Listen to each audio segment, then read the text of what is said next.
খাদেমা ছিল যে চুল আছড়ে দিত, চুলটা ঠিক করে দিত, সেট করে দিত, চুল আছড়ে দিত। ওই খাদেমা মহিলা ইমানদার ছিল। সুবহানাল্লাহ বলুন। ইমানদার ছিল। সে একদিন যখন ফেরাউনের কন্যার চুল আছড়াচ্ছে, হাতে থেকে চিরুনিটা পড়ে গেল। সে চিরুনিটা উঠানোর সময় বলতেছে বিসমিল্লাহির রহমানির রহিম। সুবহানাল্লাহ বলুন না। যখন এটা বলে উঠালো, বিসমিল্লাহ বলে উঠালো, ফেরাউনের কন্যা বলতেছে এই তুমি কার নামে উঠালা? তখন সেই খাদেমা বলছে তোমার মালিক আমার খালিক, যার খোদা ফেরাউনও সে আল্লাহর নামে। সুবহানাল্লাহ বলুন। এত বড় কথা বলে ফেললো। ফেরাউনের কন্যা বলতেছে তুমি এটা কি বলছো? তুমি কি জানো না আমাদের খোদা মালিক হলো ফেরাউন? নাউজুবিল্লাহ বলেন। যখন এই কথা বললো, ফেরাউনের দরবারে নালিশ দিল সেই ফেরাউনের কন্যা। ওই মহিলাকে হাজির করা হলো। মহিলার 4টি-5টি সন্তান ছিল। 4টি-5টি সন্তান ছিল। কোন রাওয়ায়াতে 4টি এসেছে, কোনটায় 5টি এসেছে। তো সেই মহিলাকে যখন হাজির করা হলো, ফেরাউন বলতেছে এই মহিলা, তুমি যদি আমার খোদাইত্ব না স্বীকার করো তাহলে তোমাকে জ্বলন্ত তেলের মধ্যে ঢেলে দেওয়া হবে। নাউজুবিল্লাহ বলেন। দেখেন কি ঈমান সেই জামানার মুসা কালিমুল্লাহর উম্মতদের ছিল। আল্লাহু আকবার। সেই মহিলা বলতেছে না ফেরাউন, তুমি যত রকমই চেষ্টা করো আমি লা ইলাহা ইল্লাল্লাহ ছাড়বো না। তুমি যত চেষ্টা করো আমি লা ইলাহা ইল্লাল্লাহ ছাড়বো না। আমার জান লাগলে জান যাবে। তখন সেই ফেরাউনের মাথার মধ্যে ইবলিস শয়তান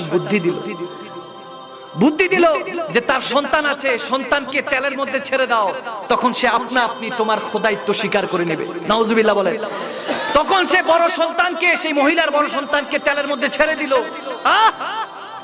ছেড়ে দিল, সাথে সাথে ছেড়ে দেওয়ার সাথে সাথে হাড্ডিগুলি ভেসে উঠল তেলের মধ্যে। সেই মহিলার ঈমান দেখেন, বলে না লা ইলাহা ইল্লাল্লাহ মুসা কালিমুল্লাহ। যখন এটা বলল, ফেরাউন বলছে না এটাতে কাজ হচ্ছে না। বলতেছে তুমি যদি এখনো সময় আছে, এই খাদেমা এখনো সময় আছে, আমি ফেরাউনকে খোদা মেনে নাও। যখন সেই খাদেমা বলল না আমি মানবো না, আমি এক আল্লাহর দিকে ধ্যান মুতাওয়াজ্জিহান করে রেখেছি। ঈমানি শক্তি দেখেন, ঈমানি পাওয়ার দেখেন। দ্বিতীয় সন্তানকে তেলে ছেড়ে দিল, তৃতীয় সন্তানকে তেলে ছেড়ে দিল, হাড্ডিগুলি ভেসে উঠলো। মার মন একটু ছটফট করে উঠলো।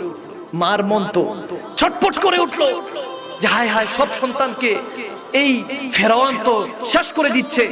এরপর যখন একটা ছোট্ট বাচ্চা 6 মাস কি 10 মাস দুগ্ধ পাই বাচ্চা শিশুকে বলতেছে তাকে ছেড়ে দিব, মার মনটা ছটফট করে উঠলো। এই ছোট বাচ্চাকে কিভাবে বাঁচানো যায়? যখন এই খেয়াল আসলো, অর্থাৎ এই শয়তানের প্রয়োজনায় চলতেছে ঈমানি পরীক্ষা, কঠিন মুহূর্তে খেয়াল করুন, গভীর মনোযোগ দিন যে সেই খাদেমা কি করলো, সেই মহিলা কি করলো।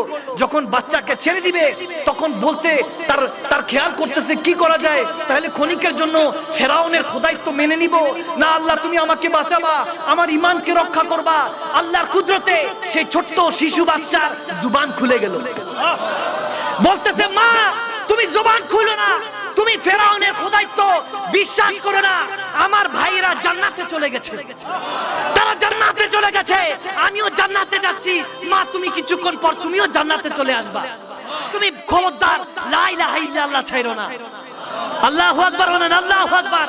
সাথে সাথে সেই মহিলার ঈমানি জজ্বা বেড়ে গেল এবং সে বলল লা ইলাহা ইল্লাল্লাহ মুসা কালিমুল্লাহ সাক্ষী দিচ্ছে আল্লাহ ছাড়া কোনো মাবুদ নাই এবং মুসা তেনার প্রেরিত রাসূল। আমি সাক্ষী দিলাম এই ফেরাউন, তোমার খোদাও আল্লাহ, আমার খোদাও আল্লাহ, তোমার খালেক ও মালিক আল্লাহ, আমার খালেক ও মালিক আল্লাহ। আজকে আমি জান্নাতে চলে যাচ্ছি, তোর জন্য জাহান্নাম অপেক্ষা করছে। বলতে বলতে সেই মহিলাকেও তেলের মধ্যে ছেড়ে দিল, বাচ্চাকেও তেলের মধ্যে ছেড়ে দিল। তাদের হাড্ডিগুলো ভেসে উঠলো। সেই বাচ্চাদেরকে সহ ওই হাড্ডিগুলি এক জায়গায় পুঁতে ফেললো। আমার নবী একদিন মেরাজে যাচ্ছিলেন, জিবরিল আমিনকে মাদারাতুন নবুওয়াতের মধ্যে এই ঘটনা উল্লেখ আছে। আলেম ওলামায়ে কেরামরা আছেন এটা জানেন যে আমার নবী যখন মেরাজে যাচ্ছেন, জিবরিলকে বললেন এ জিবরিল, এই স্থান থেকে জান্নাতের সুঘ্রাণ পাচ্ছি, ঘটনা কি? বলতেছে জিবরিল ইয়া রাসূলুল্লাহ, এটা আর কেউ নয়, ওই যে ফেরাউনের কন্যার কেশবাহী মহিলা খাদেমা, কবর থেকে সুঘ্রাণ আসতেছে জান্নাত। আল্লাহু আকবার বলবেন না? তো সেটা তো ছিল মুসা কালিমুল্লাহর উম্মতের কথা। তাহলে দয়াল নবী যাই, যে নবীকে সৃষ্টি না করলে আল্লাহ কিছু সৃষ্টি করতেন না, সেই নবীর উম্মতরা যদি কবরে যায়, যদি ইশকে রাসূল আল্লাহর ওয়াহিদে নাত লা ইলাহা ইল্লাল্লাহকে ধারণ করে কবরে যায়, তার মাকাম কি থাকবে? ঠিক কি না বলেন? আওয়াজ দিয়ে বলেন ঠিক কি না? যে নবীর উম্মত হযরতে গাউসুল আজম দাস্তাগীর, সাইয়েদনা আব্দুল কাদের জিলানী, যিনি বলেন নাযারতু ইলা বিলাদিল্লাহি জামান, আমি হাতের তালুতে আল্লাহর কুল কায়নাত দেখি।